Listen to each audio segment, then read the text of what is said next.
What's up, everybody? My name is Robbie Yeager, and I wrote a couple of articles over the last couple of weeks that I've been getting lots of questions about. So I figured I would try to make a quick video to explain, maybe elaborate a little bit exactly about why I wrote these articles and what exactly I'm talking about in them. So, first of all, I have not gone to journalism school. I am not a professional author or a writer, and that's probably obvious. I'm sure there's plenty of grammatical errors and typos throughout my work, so sorry about that.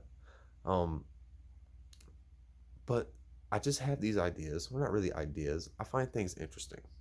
I find things coincidental, and I go down rabbit holes.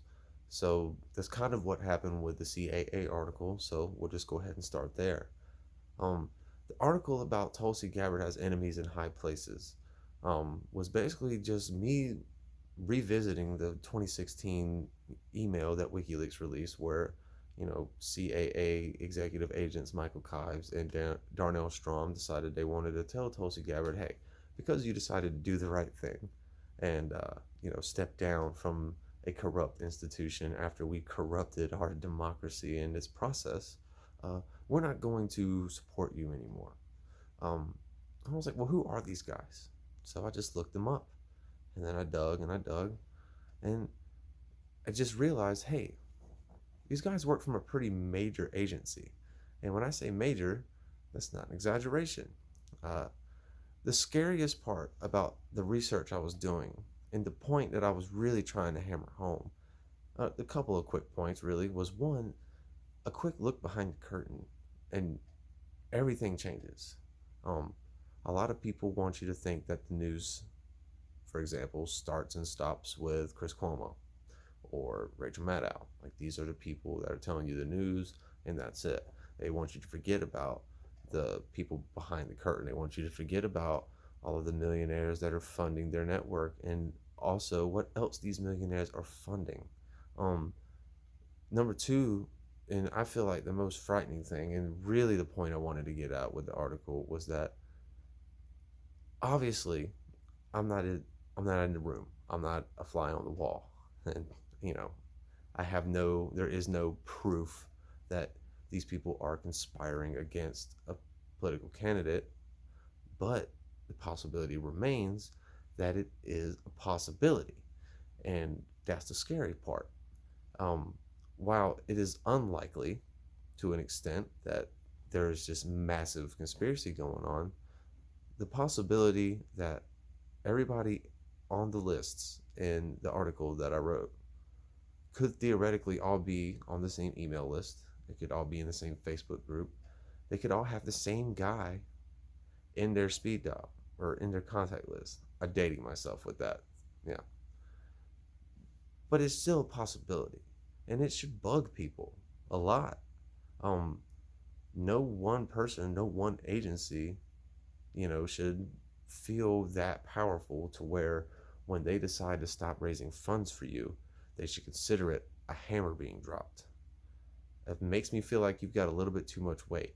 And don't forget, CAA as an organization in the 2018 cycle donated almost $500,000 to Beto O'Rourke, Elizabeth Warren, Kamala Harris, and others, not named Bernie Sanders and not named Tulsi Gabbard. So that just lets you know that they're definitely not on the progressive team.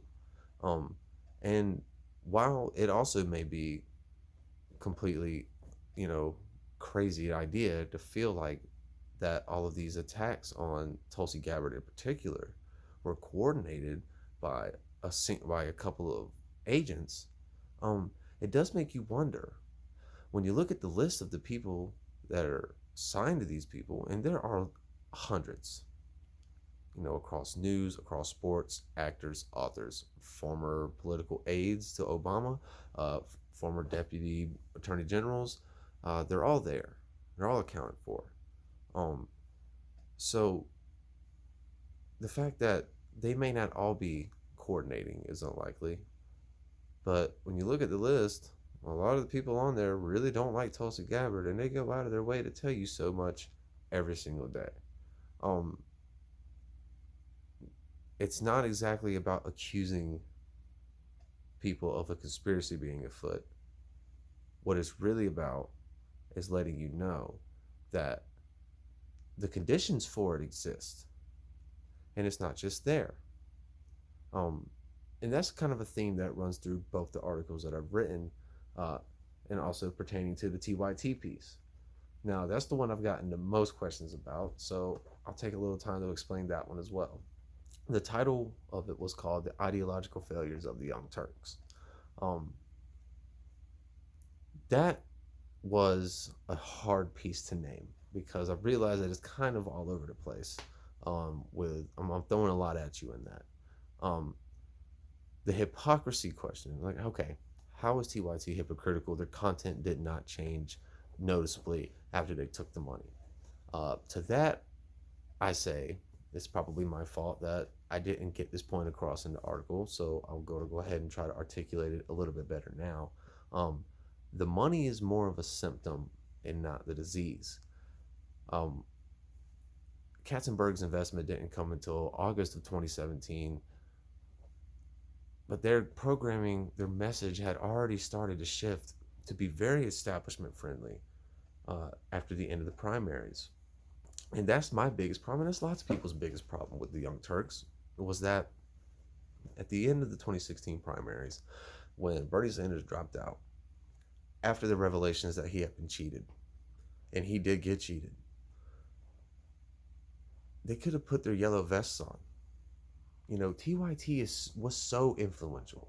People drove to them just for the sole fact that they were the news outlet that the progressive left could trust. They weren't getting that from anywhere else in mainstream. They weren't getting it on cable. There wasn't really any, you know, major influencers on that side of the spectrum outside of the couple of fringe bloggers and, you know, and politicians that managed to get a little bit of airtime. TYT was the gateway, and TYT was the army for the progressive left. And whenever it came time to fight, they stood down. Uh, to me, that was the ultimate slap in the face. It was the ultimate act of hypocrisy. And then after they tried to get you to swallow whatever it was that they were calling it, swallow your pride, you know, swallow your ego and vote for Clinton because she's the lesser of two evils. I mean, that's debatable. We'll never really know because we don't have a President Clinton to compare President Trump to. Uh, President Trump has not been good, but there's nothing to say that Hillary would have been any better. Regardless of that, that's a discussion for another time. It really is. But going back to the original point, we needed soldiers at that point in time. They could have put their yellow vests on, but instead they told you to vote blue, and it didn't matter who. But it did. They spent years rallying and fighting against the establishment. And then, when it really mattered, they told you to put your sword down. And that's just not okay. But it didn't work. And then when it didn't work, they blamed you for it.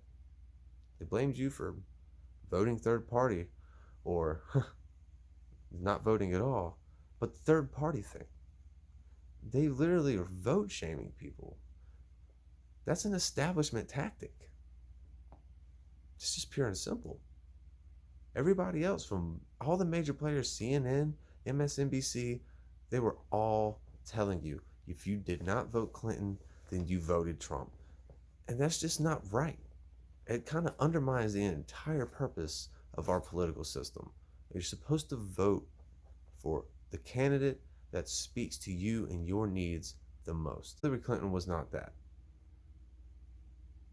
You can argue the popular vote all you want, but the long and short of that is that the popular vote does not win elections. TYT was complicit in allowing the DNC to walk all over our electoral process. And you can't hold them accountable for that because then they're going to sit here and tell you, oh, well, we're still fighting for progressives. You fight for progressives during peacetime, man. You're not fighting for progressives during times of war. During times of war, you're joining the other side. So that's probably a major reason why Katzenberg and the others thought that their money would be safe with TYT. And so far it has been. I mean, think about it. Bernie Sanders was killing Hillary Clinton in the under 35 vote. TYT has got a enormous under 35 following.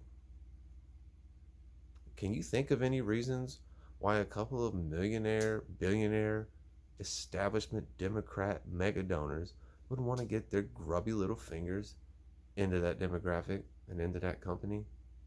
TYT is not just like a gaming service. They're not like a music app. They're a news outlet. They are part of the information flow. When mega corporate donors and investors and PACs and these types of people start injecting their money into companies and groups that disseminate information to you, that is not a good thing. And you should definitely question their motives for doing so. You know, so like I said, TYT isn't a hypocrite because they took the money. I understand that companies obviously need money to operate. Okay, but if you spend the better part of 10 years yelling at us about money in politics and then turn around and take millions from the people that are putting all that money into the politics in the first place, it's just another sign that yes, you are going establishment, and you had been going establishment way before they took the money. You know, it's sad, but it seems to be true. Um, you know, and these corporations that they're taking the money from, I mean, they're not just random corporations. I mean, these are corporations and investment capital firms that not only the executives, but just the general employees, they were pretty much all donating to Hillary Clinton. And these are hive mind institutions that are trying to get their fingers into the independent news, medium. And they're going to start with TYT and then they're going to move on. So I'm hoping that my reporting, if you want to call it that, I'm not that conceited to where I feel like I'm some, high class journalist. I'm just a dude on the internet that has a little bit too much time on his hands at night and likes to do research on things that nobody else really cares about. The reporting that I'm doing is made to really raise more questions than it answers. It's not like I have the access of, pretty much anyone. Everything I'm finding is on public record. It's all, a search bar away. I'm not claiming to have any kind of insight or insider knowledge into any of these things, but I ask questions, and I want you to ask questions, even if some of the questions sound silly. Some of the questions may veer into the realm of what people consider conspiracy, and there's no way you can ask some of these questions without going in there. But you shouldn't be afraid to go in there, because even the things that seem outlandish, when you take a little bit of a closer look, you see that the percentage of them being possible actually goes up rather than down, especially when we're talking about corporate influence and, political corruption and the correlation between the two. Chang's claim that corporations are not people is just simply false, because they're full of people. They're started by people. They're funded by people. They employ people. Um, it, these people are the people that are putting the money into politics. And to sit here and act like politicians are the only ones susceptible to corruption via large sums of money is just preposterous.